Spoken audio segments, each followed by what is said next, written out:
Hello everyone, this is advocate Sunita Sharma. आज जिस topic के बारे में हम बात करने वाले हैं उसमें बेसिकली बात होगी आज तरीकों की और तरीकों के बदलने की। यानी कि जो हमारा आईपीसी था 1860 और हमारा जो बीएनएस 2023 है, दोनों के बीच किन किन मुद्दों पे क्या क्या चेंजमेंट आए हैं, पहले क्या था और आज क्या है। बेसिकली हम इस पूरे सेशन को 3 भागों में डिवाइड करेंगे। पहला सेशन हमारा रहेगा गंभीर अपराधों के बारे में, दूसरा सेशन हमारा रहेगा एक्सीडेंट्स के बारे में और तीसरा सेशन रहेगा हमारा ट्रायल्स के बारे में। यानी कि अपराध जब गंभीर हो तो उसमें किस तरीके की चीज़ें रहती हैं, जब उसका ट्रायल एक्सीडेंट में चालू होता है तो क्या चीज़ें रहती हैं, एंड देन फाइनली क्या नए नए चेंजमेंट्स आए हैं, पहले क्या सजाएं होती थी और आज क्या उन सजाओं में बदलाव आया है। पहले हम बात करने जा रहे हैं गंभीर अपराधों के बारे में। जैसा कि आपको पता होगा पॉस्को यानी कि नाबालिग से रेप के दौरान अब उम्र कैद के साथ साथ फांसी का भी प्रावधान हो गया और ये मैंडेटरी है। सेकंड चेंजमेंट आया है कि पहले रेप की धारा 375 376 थी, अब ये धाराएं बदलकर बीएनएस में 63 और 69 हो गई हैं।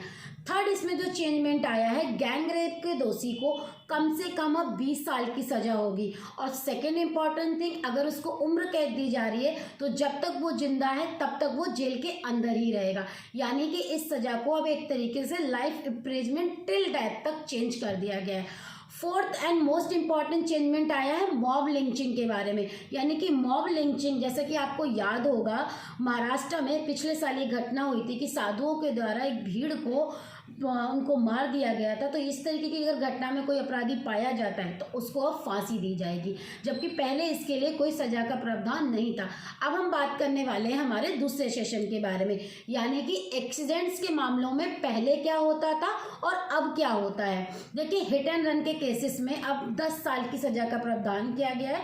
मिनिमम सजा यानी कि आप इन्फॉर्म करते हैं एक्सीडेंट जो पर्सन है उसकी फैमिली को और उसको हॉस्पिटल तक लेकर जाते हैं, तब इस सजा की अवधि 7 साल कर दी गई है। जुर्माना इसमें 7 लाख का कर दिया गया है, जबकि मोटर व्हीकल एक्ट 1986 में इस तरीके का कोई प्रावधान नहीं दिया गया था। यदि मैं बात करूं सेकंड इसके अंदर चेंजमेंट की, तो सेकंड चेंजमेंट हुआ है स्नैचिंग के लिए। यानी स्नैचिंग के लिए प्रॉपर एक कानून बना दिया गया है जो कि पहले नहीं था। थर्ड चेंजमेंट हुआ है, यदि किसी आरोपी के द्वारा किसी पर्सन के ऊपर लाठी से वार किया जाता है तो पहले ये छोटी मोटी झाट पटौट में आता था, यानी कि छोटी मोटी चोट या छोटे मोटा लड़ाई या झगड़ा होता था। जबकि अब इस मामले में यदि आरोपी के द्वारा दूसरे जो पर्सन यानी कि विक्टिम है उसकी मौत हो जाती है तो उस केस में 10 साल की सजा और साथ ही साथ उसको फांसी तक का प्रावधान कर दिया गया है। अब हम बात करने वाले हैं अपने फाइनल सेक्शन यानी थर्ड सेक्शन की, जो कि है ट्रायल के बारे में। यानी पहले ट्रायल्स में क्या अमेंडमेंट थी और अब उनमें नया क्या चेंजमेंट लाया गया है according to the BNS 2023।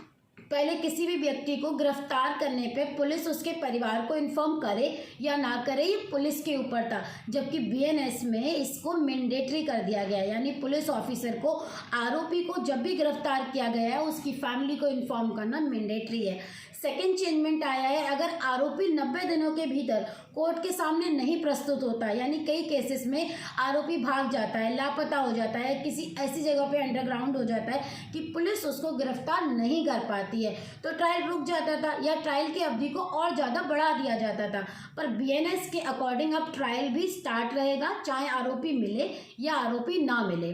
Third इसमें जो चेंजमेंट आया है कि अब ट्रायल का जो फैसला है, अधिकतम जो ट्रायल की सिचुएशन दी गई थी पहले कोई लिमिट में नहीं आती थी। यानी ट्रायल 2 साल चल रहा है, 10 साल चल रहा है, 20 साल चल रहा है, मामले में जो आरोपी होते हैं कई बार उनकी डेथ तक हो जाती थी पर मामले में कोई सुनवाई नहीं हो पाती थी। तो सेशन कोर्ट्स के लिए अधिकतम सीमा जो दी गई है वो 3 सालों की दी गई है। यानी 3 साल के अंदर ही अंदर अब कोर्ट को अपना फैसला देना होगा, और न केवल फैसला देना होगा बल्कि जब मुकदमा समाप्त हो जाए उसके बाद 43 दिन के अंदर अंदर जो जज साहब हैं उनको इस मामले में पूरा अपना फैसला सुनाना है, और फैसला सुनाने के 7 दिन के भीतर भीतर उसमें जो भी सजा या जो भी जुर्माने का प्रावधान किया गया है वो उनको पूरा करके ऑर्डर को पास करना होगा।